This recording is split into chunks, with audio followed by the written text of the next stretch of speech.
જેની સાથે છીએ એમણે નરેન્દ્રભાઈ મોદીને રમાડેલા છે, તો એક ખૂબ જ ગૌરવપ્રદ બાબત છે. આ શું નામ આપનું? શું નામ તમારું? મારું નામ સખરીબેન. સખરીબેન. અચ્છા. આનું નામ હીરાબા. હીરાબા જી, દિવંગત હીરાબા એમના બેનપણી છે.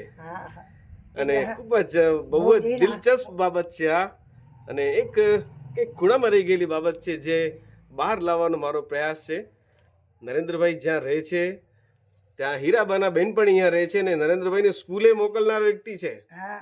સ્કૂલે મોકલે છે અને હોટલ ઉપર સ્કૂલે નિયમિત જતા કે પછી સ્કૂલે તોફાની હતા? ભણવાનું એમના લસ નતું.